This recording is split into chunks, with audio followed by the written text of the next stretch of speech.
Diberkatilah kita oleh Tuhan dalam kerinduan kepadanya. Hari ini kita bersama-sama akan mendengar firman Allah dan juga akan menikmati perjamuan Tuhan.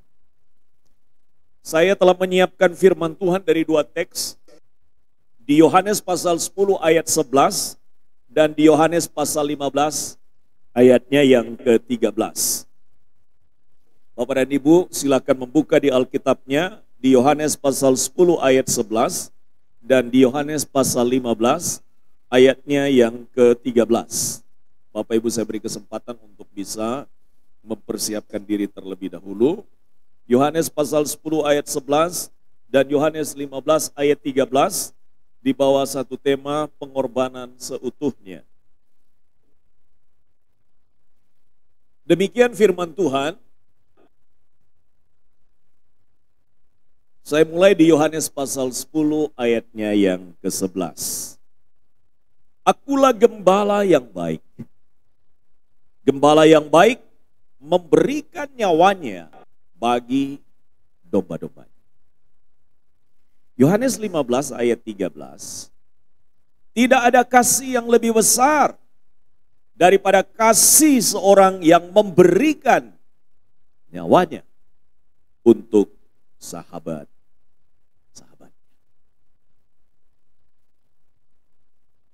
Bapak Ibu kekasih Tuhan, kita biasanya rela melakukan apa saja. Bahkan rela berkorban untuk orang yang kita cintai dan sayangi. Betul atau tidak? Betul atau tidak? Betul ya? Atau saya hapus kalimat saya ini? Betul ya? Bahwa benar kita rela melakukan apa saja, bahkan rela berkorban untuk orang yang kita cintai dan kita sayangi. Kita tidak pernah memperhitungkan berapapun yang telah kita berikan atau lakukan untuknya. Adalah suatu kebahagiaan apabila kita dapat melakukan sesuatu yang bernilai, sesuatu yang bermakna, sesuatu yang berkesan kepada orang yang kita sayang. Sebenarnya kalimat ini menunjuk kepada apa yang saya maksudkan pagi hari ini. Adalah menunjuk kepada sayangnya Yesus kepada kita. Karena itu yang dilakukan oleh Yesus bagi kita yang sangat dikasihi dan sangat dicintainya. Nah, dari dua teks firman Tuhan yang kita renungkan pada pagi hari ini, kita dibawa dalam perenungan tentang pengorbanan Yesus yang seutuhnya. Ada dua penjelasan tentang pengorbanan Yesus seutuhnya dari ayat firman yang kita renungkan. Yang pertama disebutkan di dalam Yohanes pasal 10 ayat 11. Akulah gembala yang baik. Yesus menyebut dirinya adalah gembala yang baik. Dan gembala yang baik itu memenuhi kriteria yang sangat maksimal. Apa itu? Memberikan nyawanya bagi domba-dombanya. Jadi bagian yang pertama, Yesus adalah gembala yang baik yang memberikan nyawanya bagi domba-dombanya. Bapak Ibu, seorang gembala itu mempunyai pekerjaan mulai dari dia mengeluarkan dari kandang, kemudian mencarikan tempat yang terbaik untuk dombanya atau binatang peliharaannya di tempat yang cocok dengan kebutuhan. Misalnya rumput yang hijau. Kalau seandainya domba-domba dilepas, itu berarti mereka harus dilepas di sebuah tempat yang sangat subur rumputnya sehingga bisa menjadi makanan di sepanjang hari. Lalu seorang gembala akan mengawasi domba-domba sepanjang hari, dari pagi ketika kemudian pada sore hari atau siang hari dia akan menggiring domba-domba tersebut ke tepi batang air atau ke tepi sungai. Setelah itu dia membiarkan lagi merumput dan tidak ada satupun yang dibiarkan tersebar atau tercerai dari kelompoknya. Dan kemudian pada sore hari dia kembali lagi melakukan tugasnya, membawa dan menggiring satu persatu domba-domba itu untuk masuk ke dalam kandang. Dan dia akan menghitung satu demi satu, demi satu, demi satu, sehingga lengkaplah domba-domba itu pada waktu kemudian dibawa kembali ke dalam kandang. Tidak cukup hanya sampai di situ, dia memastikan bahwa ada kehangatan yang mereka dapatkan di kandang tersebut. Dan masih ada makanan yang cukup, masih ada minuman juga yang disiapkan untuk mereka bisa nikmati. Dan pada sepanjang malam juga berupaya supaya tidak ada sesuatu hal yang dapat membahayakan kehidupan mereka. Sehingga mereka terselamatkan. Bapak dan Ibu sekalian, itulah yang dikerjakan seorang gembala. Kalau kita melihat satu contoh adalah Daud di dalam Mazmur-Mazmurnya, dia mengisahkan bagaimana dia menghadapi atau melawan singa yang hendak menerkam domba-dombanya. Gambaran itulah yang sedang diperbincangkan oleh kita tentang Yesus memberikan nyawanya. Iblis senantiasa berupaya untuk membawa sebanyak mungkin orang untuk dapat meninggalkan Yesus atau meninggalkan imannya. Tetapi Yesus berusaha sedemikian rupa untuk menjadi seorang gembala yang membuat kita tetap berada di dalam penyelamatan atau di dalam tangannya. Karena itu tidak ada seorang pun yang dapat direbut oleh iblis atau direbut oleh apapun kecuali kita keluar dari dalam tangan Tuhan. Karena itu Bapak dan Ibu sekalian, saya senantiasa mengingatkan kepada kita bahwa hanya ketika kita ada di dalam tangan Tuhan, sebagaimana Yohanes pasal 10, ayatnya yang ke-28 berkata, bahwa tidak ada seorang pun yang dapat mengambil kita dari dalam tangannya, kecuali kita keluar dari dalam tangan Tuhan. Itulah sebabnya hanya orang-orang yang tetap berada di dalam iman kepada Yesus, yang akan tetap terpelihara. Hanya mereka yang ada di dalam tangan Yesus, yang tetap berada dalam kesetiaan sampai akhir, yang dapat menikmati keselamatan. Itulah sebabnya maka kita selalu diingatkan melalui mimbar ini, dan selalu saya ingatkan bahwa kita sangat rentan terhadap keselamatan kita apabila kita tidak sampai akhir, apabila kita tidak menjaga iman kita sampai akhir. Karena hanya bagi mereka yang setia sampai akhirlah yang dapat menikmati penggembalaan Tuhan yang sempurna, bahkan sampai selama-lamanya. Itulah sebabnya Bapak Ibu, kerentanan keselamatan kita itu harus senantiasa kita awas diri supaya kita dan keluarga kita dan anak-anak kita dan keturunan kita itu tetap dalam jalur iman kepada Yesus Kristus. Bapak dan Ibu, saya kaget beberapa hari yang lalu saya ada di Karanganyar. Selama 3 hari kami ada di sana, ada rapat dan kemudian pembekalan sebagai pimpinan-pimpinan di Sinode Pusat.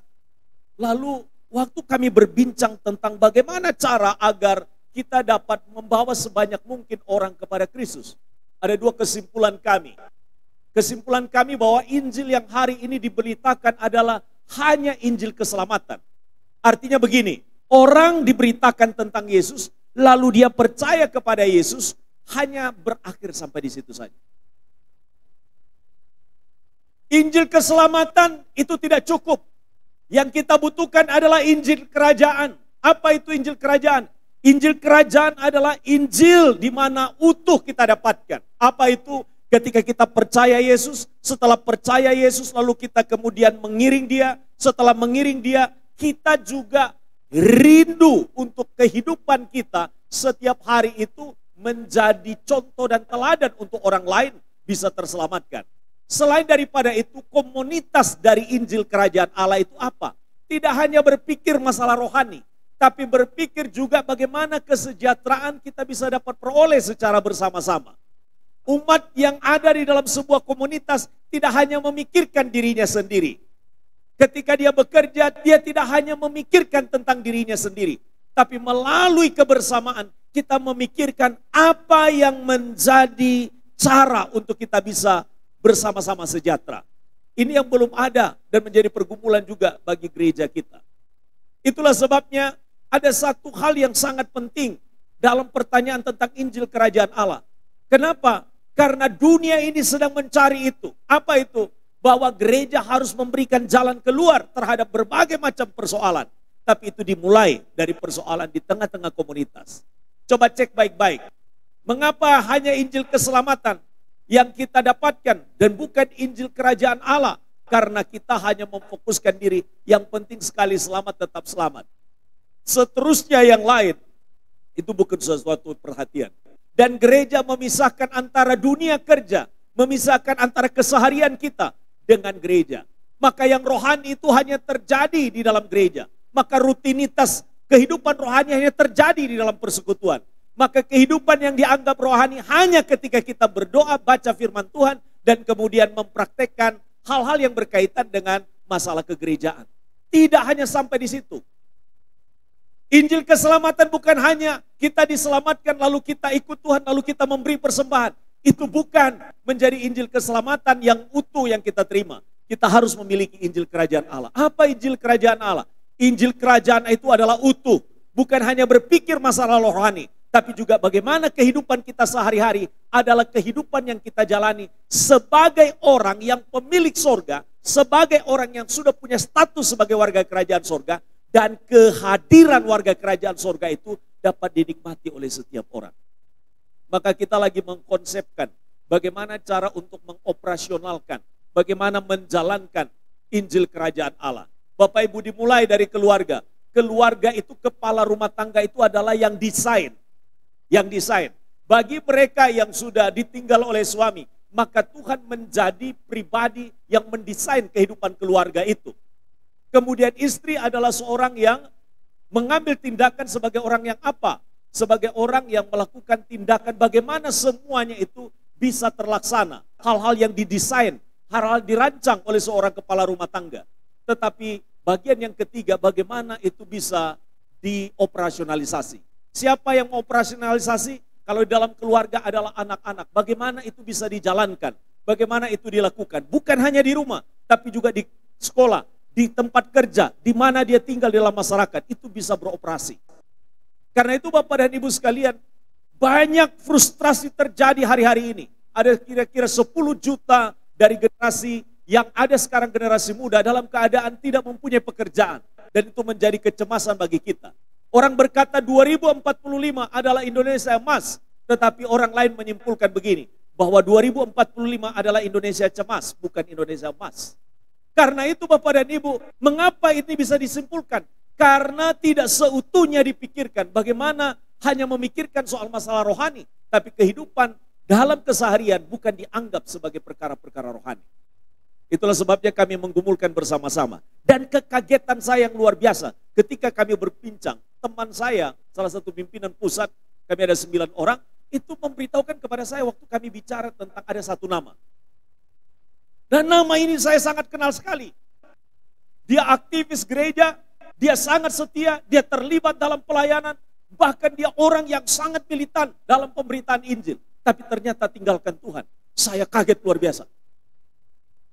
Jadi tidak jaminan Anda adalah seorang aktivis gereja. Tidak menjadi jaminan adalah Anda seorang pelayan Tuhan. Atau orang yang terlibat dalam gereja, bahkan aktif 24 jam dalam pelayanan gereja. Kenapa? Karena ternyata dia tidak memiliki Injil seutuhnya. Dia lupa bahwa di kerajaan yang akan datang, dia akan bersama-sama dengan Tuhan memimpin di dalam satu pelayanan kehidupan rohani di masa yang akan datang. Karena itu perlu kesetiaan. Jadi tidak jaminan hari ini yang melayani bersama-sama dengan kita pasti setia sampai akhir kalau kita tidak bertahan dan kita terus memahami tentang kebenaran Injil Allah. Maka penggembalaan Tuhan kalau kita lepas dari dalam tangannya karena kesengajaan kita, maka apa yang Allah katakan dia adalah gembala yang baik bagi kita, tidak akan terus kita nikmati penggembalaan Tuhan yang baik itu. Berapa banyak di antara kita dan keluarga kita juga sama, tercecer dalam iman. Ini bicara fakta, ini bicara fakta. Karena itu hari-hari ini kita lagi mempersiapkan sebuah perencanaan besar untuk sinode gereja kita. Sehingga orang-orang percaya itu bukan hanya berbicara tentang saya sudah diselamatkan. Saya sudah percaya Yesus, tidak hanya cukup di situ. Pertanyaan sederhana yang kami ajukan, orang di dalam gereja punya masalah atau tidak? Punya. Pertanyaannya, gereja memberi jalan keluar atau tidak? Wah, saya mikir selama beberapa hari. Gereja belum bisa memberi jalan keluar.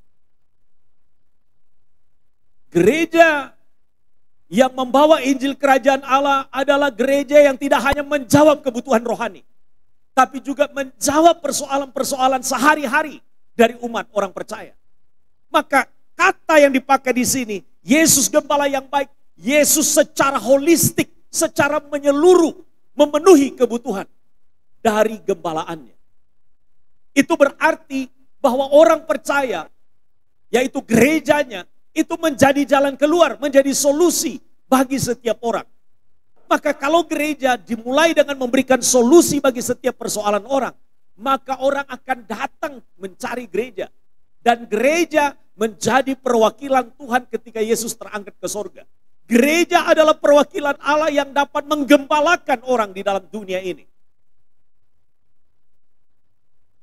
Selama 10 tahun, mitra kerja kami mencoba melakukan upaya bagaimana meneliti sedemikian rupa. Dan kami lagi memikirkan bagaimana ini kita bisa mulai ke depan. Jadi 3 hari lamanya kami dibekali siang dari pagi sampai dengan tengah malam. Kami menggumulkan secara sungguh-sungguh karena ini adalah kerentanan dari seluruh dunia hari-hari ini. Kenapa? Karena 2 persoalan. Adalah masalah individualistik. Manusia hanya berpikir tentang dirinya sendiri. Dan yang kedua, manusia menjadi manusia yang antipati terhadap Tuhan. Tidak perlu Tuhan, tidak perlu mencari Tuhan. Ini 2 persoalan besar. Manusia individualistik memikirkan dirinya sendiri. Dan yang kedua adalah anti terhadap hal-hal rohani. Anti terhadap Tuhan. Dan itu sudah mulai terjadi. Itu sudah mulai terjadi. Negara-negara Kristen, negara-negara yang dulunya mayoritas, sekarang sudah tidak lagi peduli terhadap gereja. Tidak adalah peduli terhadap perkara-perkara rohani. Mereka hanya memikirkan bagaimana cari uang, cari uang, cari uang, cari uang, dan cari uang. Itu saja yang dipikirkan. Nah, itu tidak salah. Tidak salah di mananya, mencari uang tidak salah. Tapi melupakan Tuhan, antipati terhadap Tuhan. Itulah yang menjadi sesuatu kekhawatiran bagi kita. Nah, bagian yang pertama, Yesus adalah gembala yang baik, yang memberikan nyawanya bagi domba-dombanya seutuhnya dipikirkan. Ini menjadi PR besar bagi kita sebagai gereja Tuhan. Bukan PR-nya pendeta, bukan PR-nya majelis, tapi PR kita sebagai jemaat yang ada di sini. Bagaimana kita menjadi orang-orang yang hadir untuk memberikan jalan dan solusi bagi setiap orang. Itulah sebabnya Bapak dan Ibu, kehadiran dalam Komsel hari-hari ini bagus. Tapi hanya berbicara di dalam tataran bagaimana firman Allah, bagaimana saya diberkati. Seharusnya dalam perenungan kami kemarin, kelompok sel adalah tempat di mana setiap orang itu membawa persoalannya dan dibahas bagaimana jalan keluar diperoleh dalam kelompok itu. Itu yang harus terjadi. Bukan lagi sharing tentang masalah bagaimana saya diberkati. Bukan, bagaimana setiap orang yang punya persoalan di dalam setiap keluarga itu digembalakan oleh kelompok itu dan mencari jalan keluar dan solusi. Ayo coba kita tanya, orang kemudian tidak punya pekerjaan. Apa solusi gereja? Apa solusi kelompok? Apa solusi dari orang percaya untuk memberikan jalan keluar? Karena mereka bukan hanya beriman, tapi juga perlu jalan keluar dari setiap persoalan dengan kerjanya. Anak-anaknya mengalami persoalan terkait dengan narkoba. Bagaimana jalan keluar supaya mereka bisa terjawab persoalan soal masalah anak-anak yang terikat narkoba? Apa solusi gereja? Apa solusi kelompok? Apa solusi Komsel untuk memberi jalan keluar? Cukup didoakan? Tidak cukup didoakan. Harus dicarikan jalan keluar. Ini yang menjadi perenungan kami selama beberapa hari di sana. Memikirkan bahwa ke depan tidak bisa lagi hanya sekedar kita praktek kegiatan secara rohani. Tanpa memberi solusi kepada setiap orang dengan persoalan yang dibawa seabrek-abrek. Tapi hanya cukup didoakan. Tidak cukup hanya didoakan. Harus ada jalan keluar. Anak-anak yang kesulitan dalam belajar. Mereka yang tidak bisa mempunyai akses yang bisa memudahkan untuk mendapatkan pendidikan. Bagaimana jalan keluarnya? Gereja diperintahkan Tuhan untuk menjadi gembala. Yesus memang gembala yang baik. Tapi gereja hari-hari ini ditempatkan menjadi gembala bagi setiap orang yang ada dalam dunia ini. Pak, jangankan itu Pak, persoalan saya tidak teratasi. Itulah sebabnya kelompok ada. Itulah sebabnya komunitas ada. Itulah sebabnya gereja ada. Tapi hari-hari ini orang hanya berpikir, yang penting keluarga saya terpenuhi kebutuhannya. Yang penting hidup saya cukup untuk keluarga saya. Tapi bagaimana dengan saudara seiman saya? Bagaimana dengan komunitas saya? Waktu dia bercerita tentang pergumulannya, adakah solusi bersama yang kita dapat jalankan bersama-sama? Itu yang disebut dengan Injil Kerajaan Allah. Injil Kerajaan Allah itu utuh. Injil Kerajaan yang dibawa Yesus bukan hanya beritakan bahwa engkau akan menerima kuasa kalau Roh Kudus turun atasmu, tapi juga mereka disuruh pergi. Tapi mereka juga disuruh untuk dapat memenuhi apa yang menjadi kebutuhan daripada umat. Dengan cara mengajar mereka, memberikan kepada mereka teladan. Contoh seperti Paulus dengan pekerjaannya. Abraham bukan hanya bicara tentang iman, tapi juga bekerja. Dia punya banyak orang-orang yang bekerja dan memenuhi kesejahteraan daripada orang-orang yang bersama dengan dia.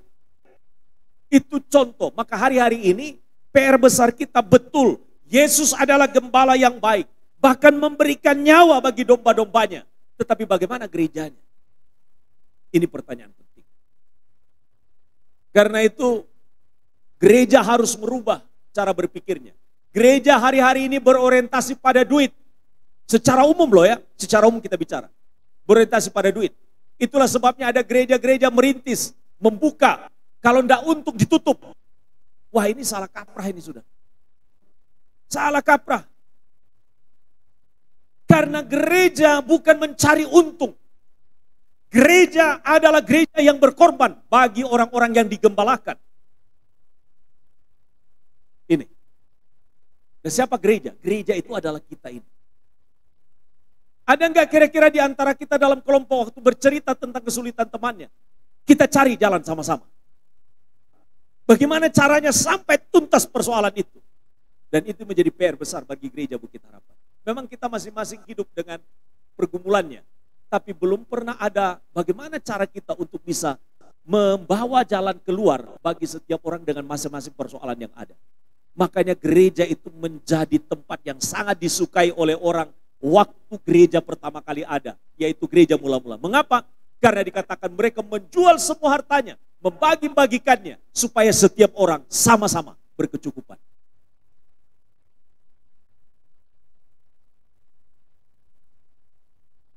Saya memang Bapak Ibu undang kalau buka pekerjaan, ya saya datang.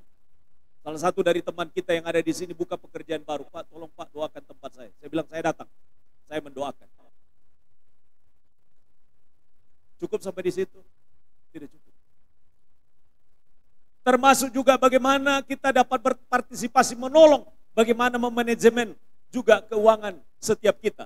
Gereja memberikan solusi. Bagaimana cara kita menangani keuangan kita. Karena ketika kita bertanggung jawab terhadap uang kita. Baik kepada kita maupun kepada Tuhan. Maka Tuhan pasti akan membuka jalan-jalannya. Dan ayat-ayat firman Tuhan banyak mengajar tentang hal itu. Jadi bicara tentang Yesus Gembala yang baik. Tidak hanya bicara tentang dia memberikan kepada kita kebutuhan secara rohani. Bahkan ketika murid-muridnya katakan. Biarkan mereka pulang. Tidak. Tuhan bilang beri mereka makan. Ada berapa banyak orang yang diberi makan? Ada 5.000 orang diberi makan. Dan itu sesuatu hal yang benar. Artinya, Yesus secara pribadi hendak mengajar kita, orang percaya bukan hanya ritual kekristenan yang dikerjakan. Tetapi bagaimana itu bisa dapat dihidupi dengan memberi jalan dan keluar serta solusi bagi setiap persoalan orang. Bukankah gembala yang baik seperti itu? Gembala yang baik tidak berbicara tentang masalah berteori.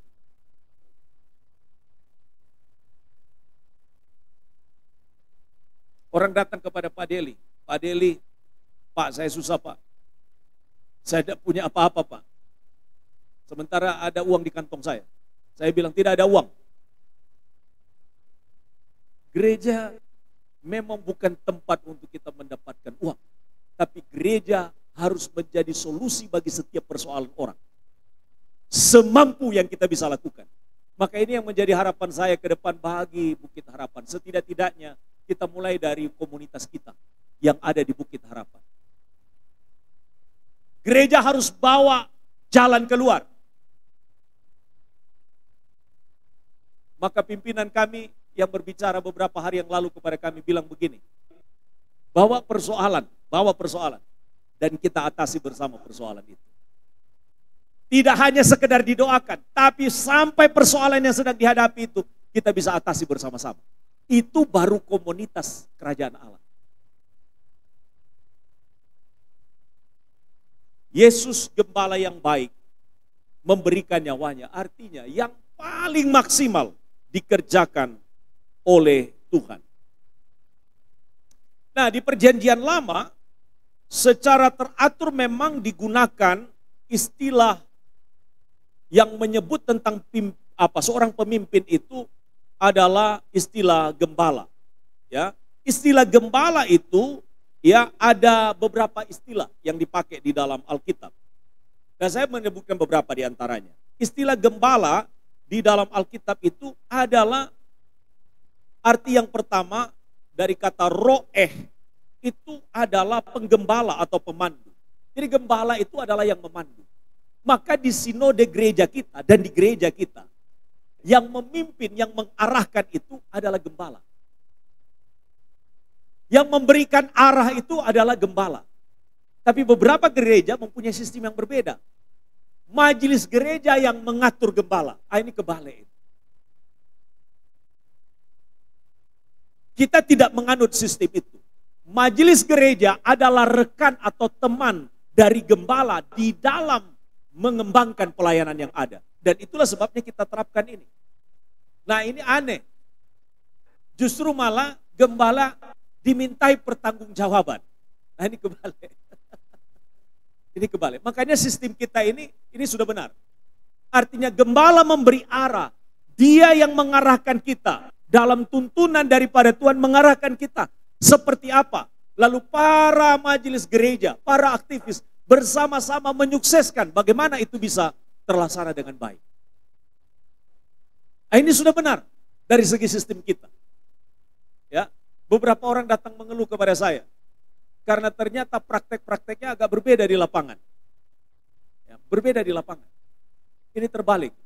Karena Tuhan memberikan mandat kepemimpinan itu kepada seorang gembala untuk mengarahkan umat yang digembalakannya. Nah, kata yang kedua adalah melek. Artinya adalah penguasa. Digunakan merujuk kepada pemimpin politik. Nah, kalau gereja bukan pemimpin politik. Ya, istilah itu. Kemudian ada kata kohen, artinya imam, perantara rohani. Istilah ini digunakan merujuk kepada orang-orang yang memiliki tanggung jawab, melakukan korban-korban dan memimpin ibadah di bait Allah. Itu di konsep perjanjian lama, kohen. Jadi menjadi perantara antara umat kepada Allah. Nah, dari beberapa istilah ini sebenarnya dimaksudkan adalah menyebut atau menunjuk kepada orang-orang yang memimpin umat secara baik, secara rohani, maupun secara politik.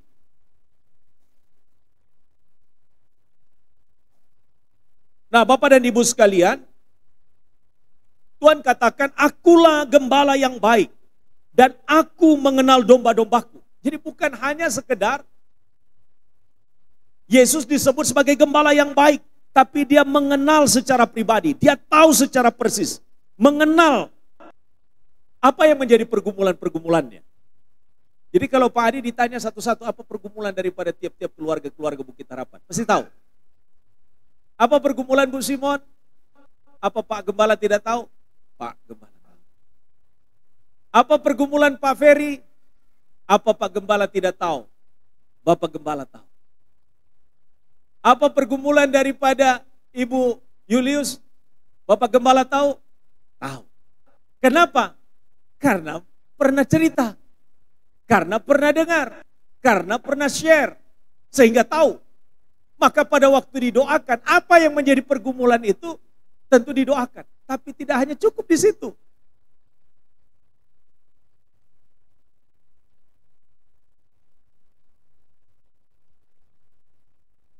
Ayat Alkitab berkata bahwa akulah gembala yang baik, mengenal domba-dombaku, dan dombaku mengenal aku. Bapak Ibu mengenal pergumulan Pak Gembala?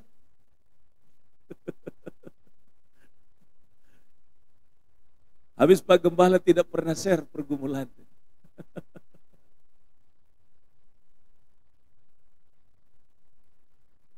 Dikatakan lagi, ada padaku domba-domba yang lain yang bukan dari kandang ini. Domba-domba itu harus kutuntun juga. Dan mereka mendengarkan suaraku dan mereka akan menjadi satu kawanan dengan satu gembala. Siapa yang dimaksudkan di situ? Saudara-saudara kita yang belum percaya Yesus. Itu juga menjadi sasaran penggembalaan Tuhan.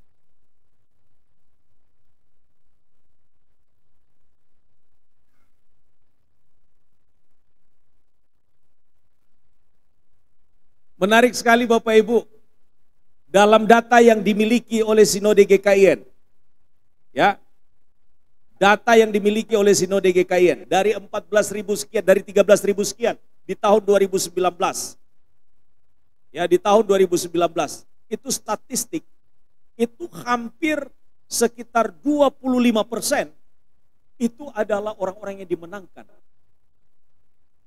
25%. Dari orang-orang yang dimenangkan, dari jumlah 13 ribuan orang. 25%-nya itu dari orang-orang yang dimenangkan. Latar belakangnya sebelumnya belum percaya kepada Yesus.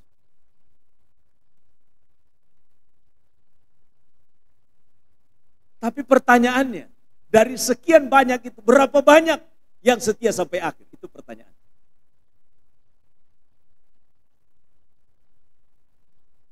Kita senang dengan angka-angka. Kita senang dengan orang ditobatkan. Tapi kalau hanya menambah angka dan tidak membuat mereka sampai setia sampai akhir, itu persoalan. Karena itu Bapak dan Ibu, kita memang rindu bahwa orang-orang itu digembalakan oleh Yesus. Dan Yesus untuk hidup mereka mau berkorban. Untuk itu Yesus mau mati bagi mereka. Tapi persoalan yang sangat penting, apakah mereka juga mau berkorban bagi Yesus? Maka setiap kita masuk dalam perjamuan kudus, itu bukan hanya mengingatkan kita tentang Yesus berkorban dan menyerahkan nyawanya bagi kita. Yesus bukan hanya menjadi gembala yang baik bagi domba-dombanya, tapi juga pertanyaan, apakah umatnya juga berkorban bagi dia? Apakah umatnya baik bagi dia? Apakah umatnya juga setia kepada dia? Itu bagian yang pertama, tentang pengorbanan seutuhnya. Yang kedua, di dalam ayatnya yang di Yohanes 15 ayat 13. Kita baca sama-sama. 1, 2, 3. Tidak ada kasih yang lebih besar daripada kasih seorang yang memberikan nyawanya untuk sahabat-sahabatnya. Tolong garis bawahi sahabat-sahabatnya.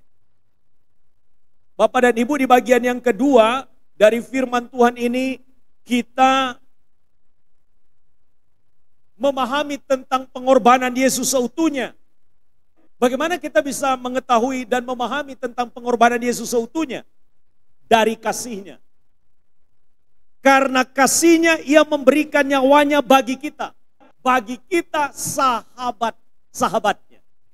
Yesus tidak menyebut kita ini adalah hamba-hambanya di dalam ayat ini.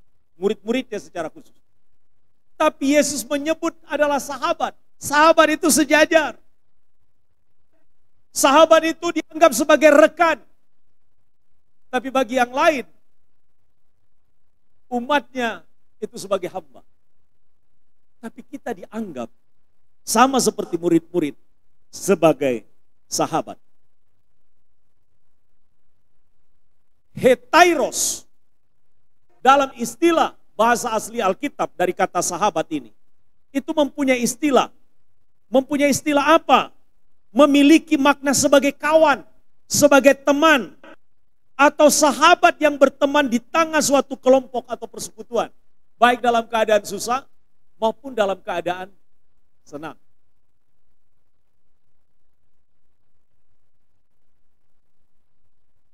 Saya menghubungi salah seorang jemaat. Saya bilang, apa yang saya bisa bantu? Oh, tidak ada Pak, semuanya sudah selesai.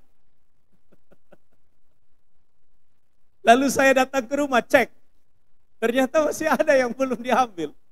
Saya tanya lagi, apa yang bisa saya bantu? Oh sudah Pak, aman Pak. Karena sungkan sama gembalanya. Tapi ada alasannya, setelah itu saya datang jumpai. Saya datang jumpai, ya, dan kemudian dia bilang, enggak Pak, itu pekerjaannya sudah kita kurangi satu demi satu. Selain daripada itu kalau masuk di tempat saya mobil Bapak ya tidak bisa masuk. Gitu.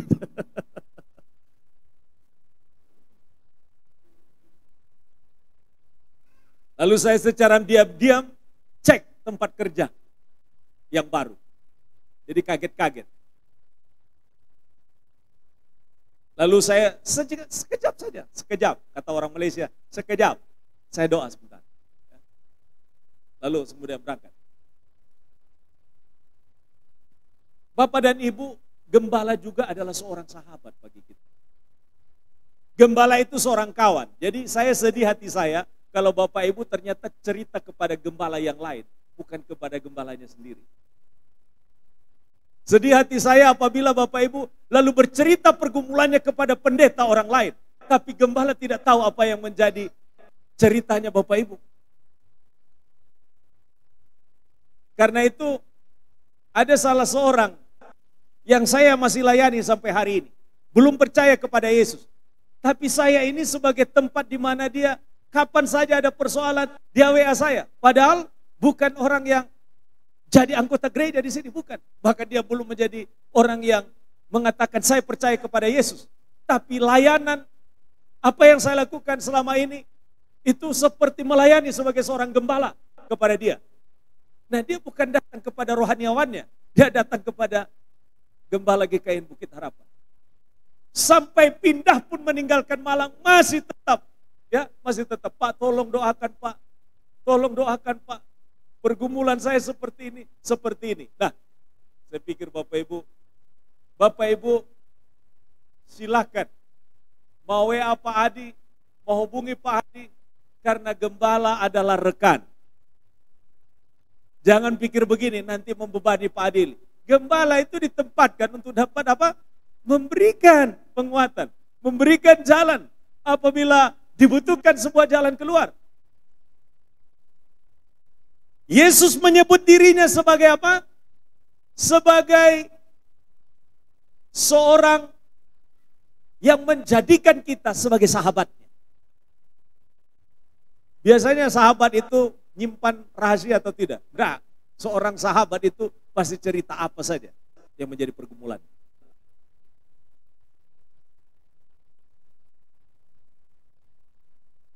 Ini menunjukkan hubungan yang dekat. Yang menggambarkan hubungan yang baik antara Yesus dengan murid-muridnya. Juga antara kita dengan Tuhan dan dengan sesama kita dalam komunitas gereja.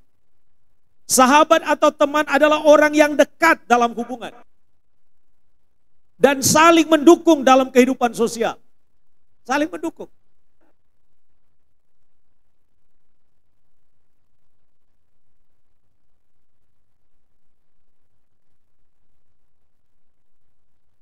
Seseorang saya kunjungi,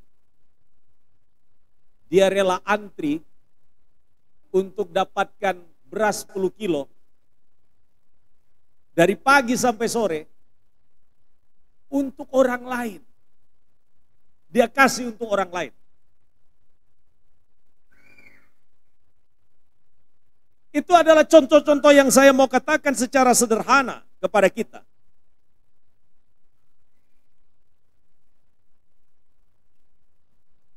Sahabat itu ada istilah yang mungkin Bapak Ibu baru dengar atau sudah pernah dengar. Sahabat itu adalah kompanion. Kompanion itu adalah rekan seperjalanan. Pernah Bapak Ibu bersama-sama dengan seorang janjian mau melakukan perjalanan, lalu di tengah perjalanan lalu kita bilang begini, sorry ya, kamu silakan jalan sendiri, saya cukup sampai di sini. Seorang sahabat itu adalah seorang yang seperjalanan dengan kita. Kita mulai dan kita akhiri bersama-sama. Nah kalau gereja seperti itu, apa enggak banyak orang datang kepada Tuhan?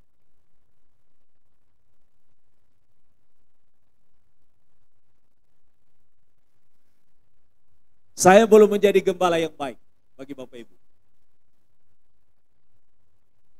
Saya belum menjadi sahabat bagi Bapak Ibu. Saya sedang belajar terus untuk menjadi gembala yang baik dan belajar untuk menjadi sahabat untuk Bapak dan Ibu. Kalau Bapak Ibu merasa bahwa jauh sekali dengan gembalanya, itu menunjukkan saya belum menjadi gembala yang baik bagi Bapak dan Ibu. Dan saya mau belajar untuk hal itu.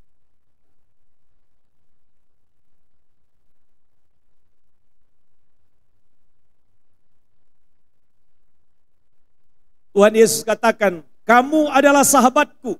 Di Yohanes 14:14-17. Jikalau kamu berbuat apa yang kuperintahkan kepadamu. Ternyata bersahabat itu juga ada timbal baliknya loh. Jadi bukan dari sisi Tuhan. Tapi Tuhan mau juga ada dari sisi kita. Apa itu? Kalau kita melakukan apa yang diperintahkan oleh Tuhan. Aku tidak menyebut kamu lagi hamba. Sebab hamba tidak tahu apa yang diperbuat oleh tuannya. Tapi aku menyebut kamu sahabat. Karena aku telah memberitahukan kepadamu segala sesuatu yang telah kudengar dari Bapa. Jadi Bapak dan Ibu, yang kedua, pengorbanan Yesus seutuhnya itu dapat kita lihat dari kasihnya dan menempatkan kita sebagai sahabat, rekan seperjalanan. Makanya Bapak dan Ibu, Tuhan Yesus tidak pernah meninggalkan kita. Tuhan tidak pernah membiarkan kita. Tapi pertanyaannya, apakah kita menjadi teman yang juga sama berbuat seperti Yesus? Tidak membiarkan saudara kita dalam kesusahan. Tidak membiarkan saudara kita dalam kesulitan. Tidak membiarkan saudara kita dalam keadaan menjalaninya sendiri. Ini pertanyaan yang sangat penting. Karena kalau kita mempertanyakan tentang pengorbanan Yesus, sudah tidak perlu lagi. Tapi pertanyaannya bagaimana dengan kita? Ini penting untuk kita renungkan pada pagi hari ini. Saya simpulkan renung firman Tuhan. Ada dua penjelasan tentang pengorbanan Yesus seutuhnya dari ayat firman Tuhan yang kita renungkan. Yang pertama, Yesus adalah gembala yang baik dan memberikan nyawanya bagi domba-dombanya. Tapi pertanyaan yang penting, apakah kita telah menjadi jemaat yang baik dan rela berkorban bagi sesama komunitas dalam gereja kita? Ini praktek. Yang kedua, pengorbanan Yesus seutuhnya dapat kita renungkan dari apa? Yang kedua, dari kasihnya. Ia memberikan nyawanya bagi kita, sahabat. Artinya apa? Bahwa kita menjadikan juga rekan segereja kita, teman segereja kita, sebagai kompanion atau rekan seperjalanan. Jangan tinggalkan dia pada waktu dia susah dan menderita. Jangan biarkan dia pada waktu dia dalam keadaan mengalami kesulitan. Tapi hadirlah menjadi kompanion, menjadi rekan seperjalanan bagi dia, menjadi sahabat bagi dia. Saya percaya Bapak Ibu, orang-orang di luar pun kalau melihat seperti ini, mereka akan bersama-sama, akan hidup bersama dengan kita. Dan tidak akan mungkin mereka menutup diri terhadap Kristus yang menjadi teladan yang kita teladani. Karena itu Bapak dan Ibu, mari bersama-sama kita hidupi firman ini. Sehingga dengan demikian, maka ia menjadi sesuatu hal yang bisa dinikmati oleh orang lain. Tuhan memberkati kita, Tuhan menolong kita. Amin. Kita berdoa.